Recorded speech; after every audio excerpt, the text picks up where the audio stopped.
What's up, everybody? This is Steve with Press Start News. I am back again with another Video Games Monthly unboxing and a stack of recent pickups. So, without further ado, let's get right into it. Alright, so I got the Video Games Monthly box for August. For those that don't know, Video Games Monthly is a subscription service similar to a Loot Crate kind of thing, where rather than sending you keychains and t-shirts and cup holders and little things like that, they send you a box of video games. So you can get 3, 4, 5, and 10. Ranging from, I believe it goes all the way from Atari 2600 all the way up to, I believe, Wii. I just stick with the cartridge-based systems. So I have Super Nintendo, Nintendo Genesis, and Nintendo 64. So let's get right into it. Let's open it up. Alright, so get the usual card that you get to tell you to enjoy your box, update your library, so forth. And they do throw in a little trinket each month, something with their name on it, their logo. Last month was actually a pair of shades that had their logo on the side. It's been koozies, bottle openers, a few different things. This month is one of those little rubber bracelets. Says Video Games Monthly. Oh, I'm turning it. There you go. Video Games Monthly. And then it has their motto, play the past into the future. And it's got their colors red and blue. Pretty cool. I don't really wear these, but my kids do, so I'll probably give it to one of them. They'll probably wear it. Alright, so let's get right into the games. Let's start with the NES games. I've got here Operation Wolf. Now, if I'm not mistaken, don't remember if this one actually will use the zapper, but I remember in the arcade it had the big Uzi that was mounted onto it. So hopefully this uses the zapper, and this will be a pretty cool game. I think you can also use the D-pad, but that's no fun.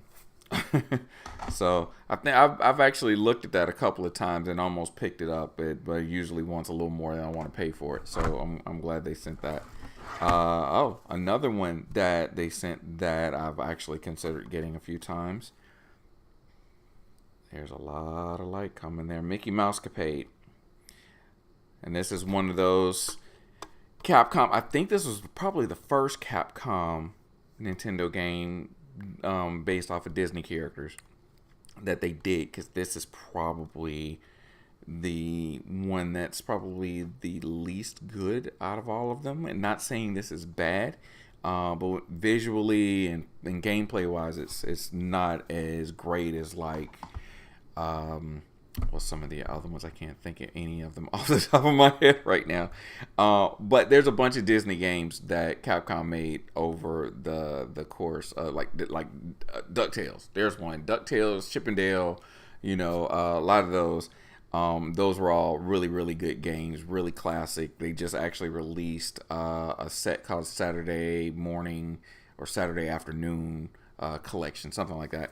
And it's got all of those in there. Tailspin and a bunch of other ones. And then there's Adventures in Magic Kingdom. There's a bunch of different Disney games that all made by Capcom that was on the original Nintendo, and I think that was the first one. So that's pretty cool to finally get that one. I've looked at that one a few times. Alright, so I got a couple in 64 games. 1080 snowboarding.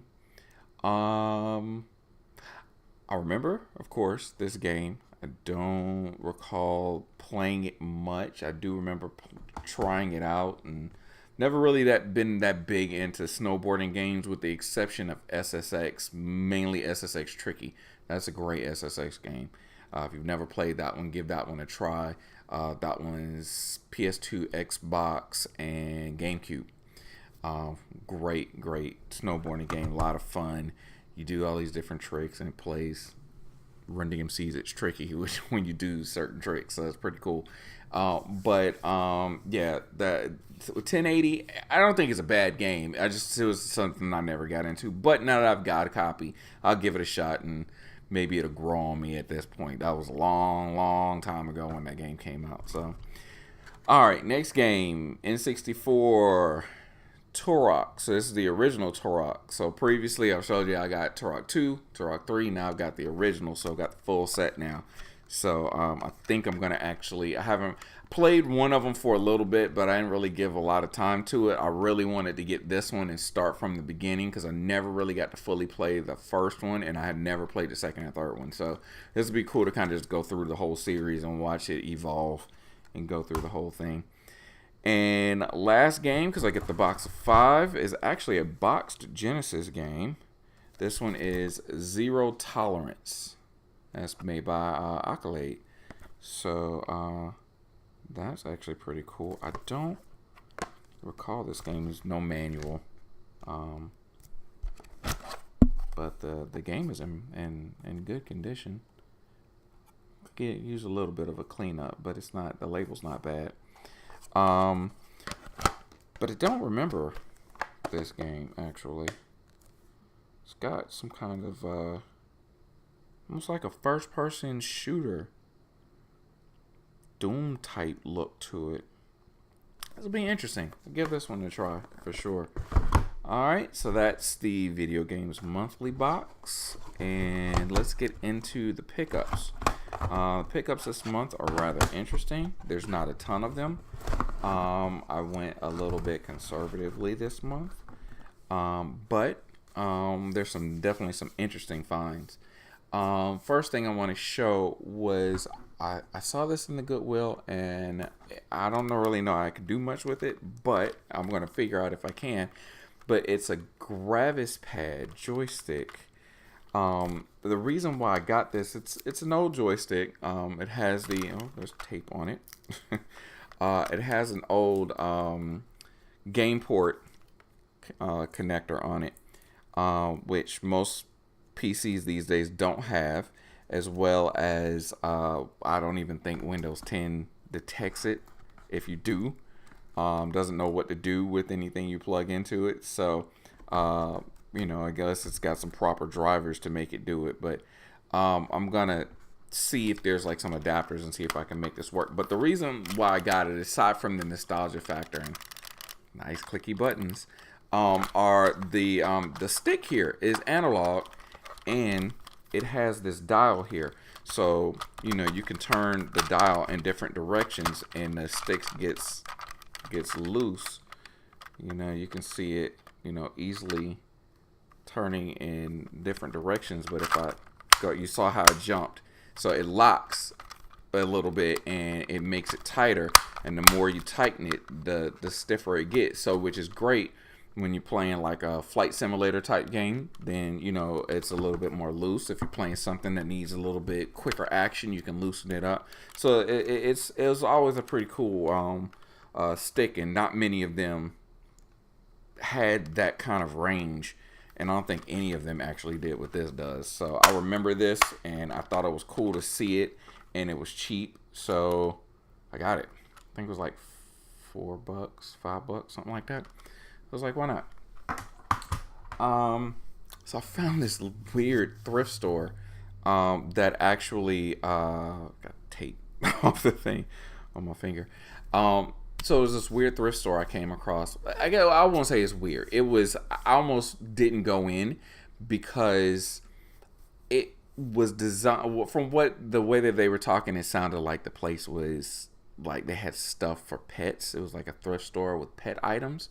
But just as I got ready to leave, I did a double take, and I noticed they had like lamps and other stuff that aren't really for pets.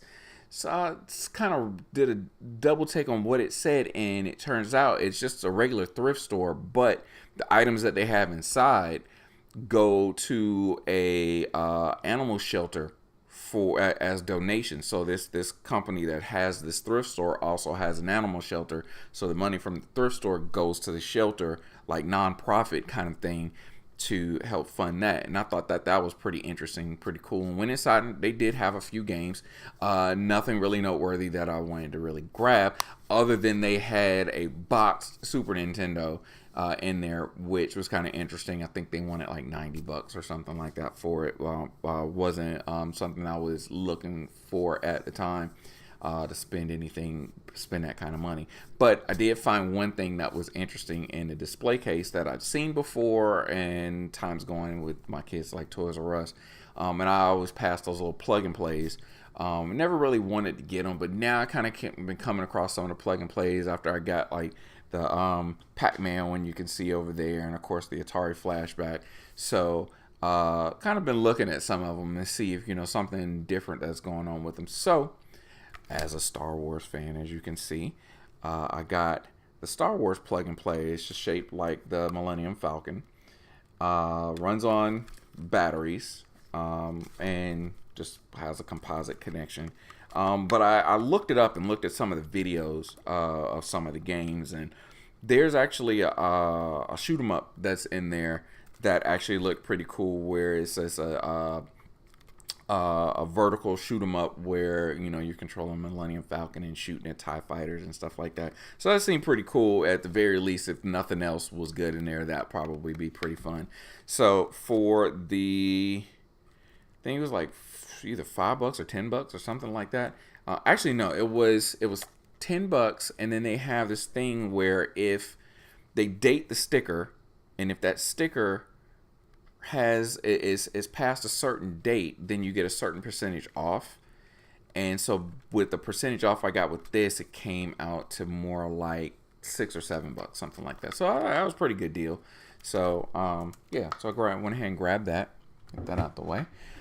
All right, now let's get to some games. So just got a few cartridges, Game Boy Advance games. These are all the carts that I've picked up because I didn't get a chance to hit any flea markets or any yard sales or anything like that. And Goodwills are usually pretty dry on cartridges, but sometimes I find some Game Boy games. So I've got a few here. I got, this is Rayman Raving Rabbids. I'll save that one for last. This is Polarium Advance, and you can't see that because there's so much light.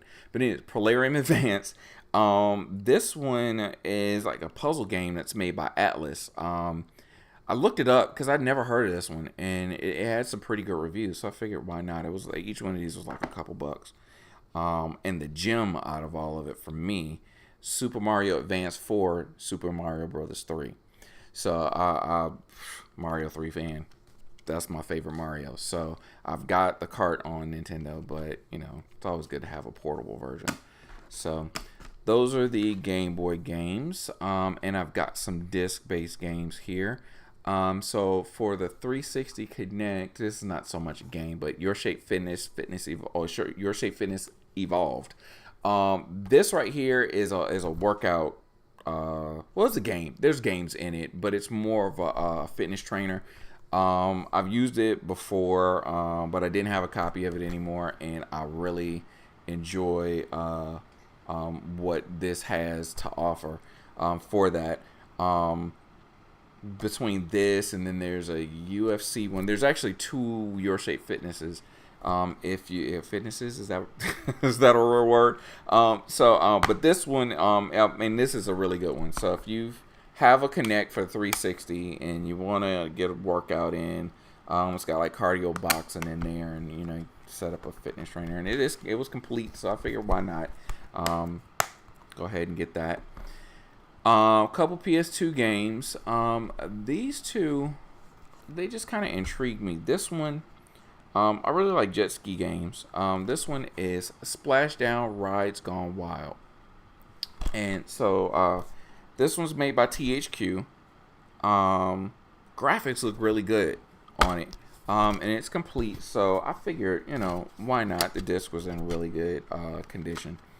So I figured we give this one a try. Again, not expensive, so why not? And this one here really just intrigued me. It's called Flipnik Ultimate Pinball. And as you can see right down here in the bottom, it's made by Capcom. Never knew Capcom made a pinball game. And the visuals, I don't know if you can see these because of the reflections. Look at those. Look at those. Look at those boards. I mean, this one looks like something out of Tron, and this one over here looks like you're in the jungle. I mean, this thing looks crazy. So I'm gonna pop this one in, and again, complete. So I couldn't pass a complete game, but this one just really intrigued me. I've played a few pinball games on console, and you know, some of them can be pretty fun. Just something to do for the moment, but a Capcom pinball game, I gotta try it. So now we got some original Xbox games. So like I told you, I'm looking into those and just, you know, grabbing what I can find. And pull this sticker off real quick here because this is completely irrelevant. It has nothing to do with what I paid for it. So the first one, Need for Speed Most Wanted. I almost didn't even get this. I got a PC copy last month, but it's Need for Speed Most Wanted. This is my favorite Need for Speed. I don't care that much for the remake. It was made by one of my favorite racing developers, Criterion. But what they did with it, I wanted a newer version of basically what this was, or an extension of this, and that is not what it was. It was basically Burnout with cops chasing you, and that really wasn't what I was looking for. Not to say it's a bad game, it just wasn't what I was looking for, and I didn't get into it. But this game is awesome. It is amazing. So got a copy of that. I'm gonna save that one last. This one. All right. So we got. So I got a Ghost Recon before. I've got the original Ghost Recon now. Tom Clancy Ghost Recon, another Tom Clancy. I think this completes the set of Splinter Cells, Chaos Theory. Got X-Men Legends. So for those that don't know, this is basically like the precursor to Marvel Ultimate Alliance, which is similar to, if you haven't played that, the new Marvel. I forget the name of the Marvel something Omega. It's a free-to-play game that just came out on consoles. It's been on PC for a little bit. Now it just came out on Xbox One and PS4.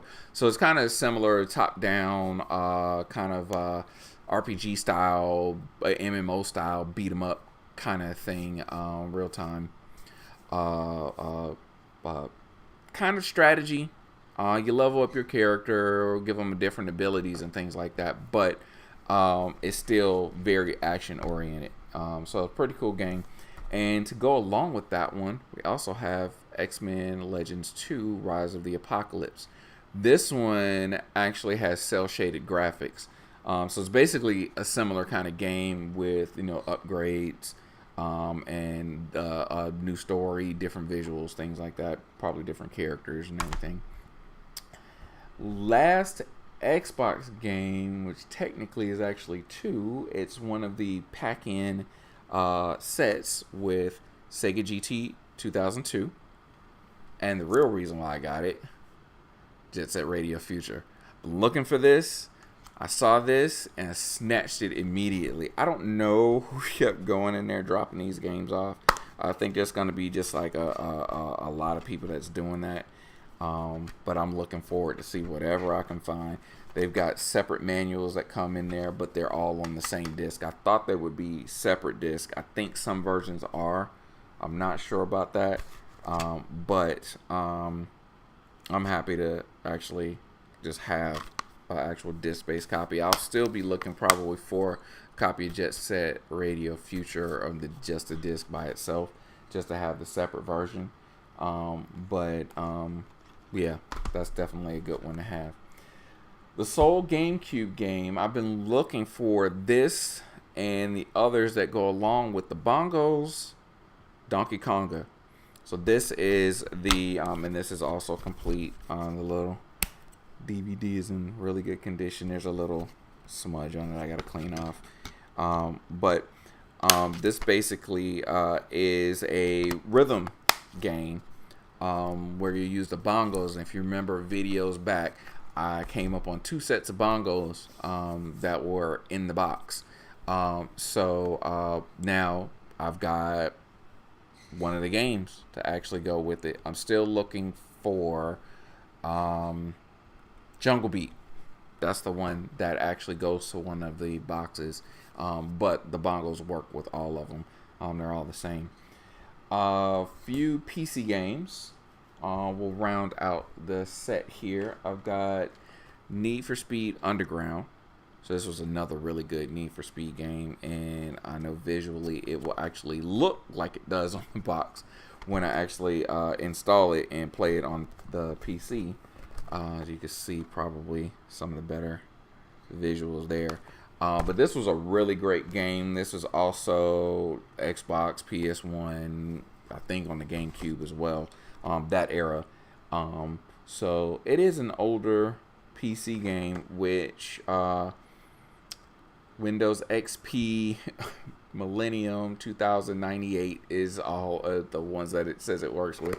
So this will be probably a bit of a task to get to install, but I'll give it a try and see how it goes. Let me get my stack out of the way here because it's starting to get in the frame. And oh, you know what? I said it was last month. It wasn't. It's this month. I forgot I picked this up recently. So yeah, so I got Need for Speed Most Wanted on the PC as well. So this is the one actually. I played it on PC. This was just prior to. But this game came out right when the 360 was coming out. So there's a version on the original Xbox and on the 360.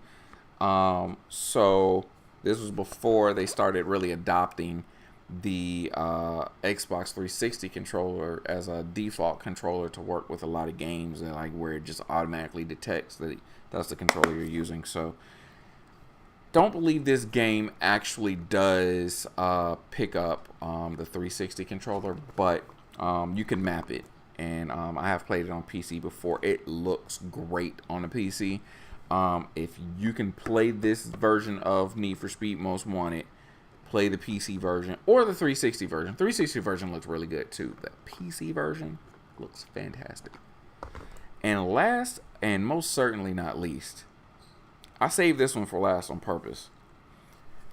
Grand Theft Auto San Andreas on PC. Now, why did I save this last? I mean, not besides the fact it's Grand Theft Auto.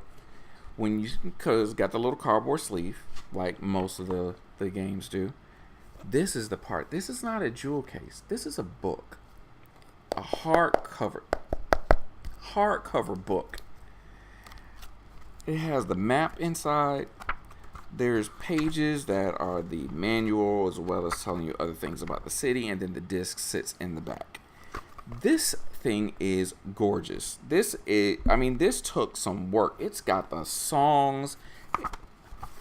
It's got Ice Cube Death Certificate, Eazy-E, Straight Outta Compton. Dude, this thing looks awesome. It's got a list of all the songs in here. Tells you about different locations. I don't recall any of the versions of this game having anything like this. I think there was a little book that told you some stuff that might have come with the console versions, and you got the map. But this has so much detail. And then, the disc looks like it has never been played. So, I'm happy with that. So, I'm going to pop this in and see how good it looks. I'm pretty sure there are probably some mods for this thing, too, to make it look even better. Because pretty much every Grand Theft Auto has them. And since this is an older game, it shouldn't take too much to get the mods to play. Unlike the last couple of Grand Theft Autos, they had the hyper realistic graphics, and you gotta have the super powerhouse PC just to get it to play. But this should be awesome to play and go back to San Andreas and get with what was his name, Carl Johnson, and I'm sure there's probably CJ. Yeah, that's right. I remember it now, CJ. And this was the one with the hot coffee, I believe, if I'm not mistaken. This was the hot coffee that was hidden in there, and You have to do something to hack it to make that come out. So yeah, there we go. That's a good one. So that's it. That's all I got for this month. Next month I'm hoping to have more cartridge games. Get some more Super Nintendo stuff. We plan on going actually in a couple weeks to the let's see, was it the Southeast? Hang on, let me find it for you real quick. I just was looking at it. Or Southeast Game Exchange. That'll be taking place in Greenville. Yeah, Greenville, South Carolina. And that's coming up in just a couple of weeks on August 19th. So we'll be heading out there, and I'm hoping that we'll run into some guys that have some great stuff at some great prices. Maybe even have I've been looking to maybe get some of the homebrews and hacks, just some of the, not I don't want to say repro carts, because I don't want a reproduction of a game that actually was released, but I want more so, like, for example, up until the Super Nintendo Classic was announced, Star Fox 2, you would get that and it would be on a repro cart. That's what I'm looking for, something like that. Mega Man and Bass, Dracula X, the Rondo of Blood version, things like that. And so we'll see what we find. Hopefully there'll be some good stuff there, but we're looking forward to that. And then we'll see what else we can find in between time. So we just got a few weeks away from that, and still got the rest of the month to see what we can find. So I'm gonna go ahead and wrap it up and stop rambling and let you guys go. Make sure to like, subscribe, and leave us comments. Let us know what you think. If you got any feedback, if you had any experience with any of these PC games, trying to get them to work on a modern PC, let me know if you got any ideas about that Gravis joystick and this using this game port in Windows 10. If you've had any experience trying that, anything like that, because like I said, these are awesome joysticks and it'll be really cool to give it a try. I'm going to do some more research on that. But yeah, hit us in the comments and chat with us. Look out for some streams. We're doing the Smash Brothers streams, and those went really well. So we're going to continue and try to keep some different things going. I've got a bunch of Telltale games that I still need to go through, so I'm going to try to stream those pretty soon. So just keep looking for that, but make sure you subscribe, hit that little bell icon so it notifies you whenever we put up a new video or go live through YouTube. And also look for us on Twitch and Mixer. Everything is at Press Start News. So hit us on Twitter, hit us on Facebook, and keep gaming. All right, later.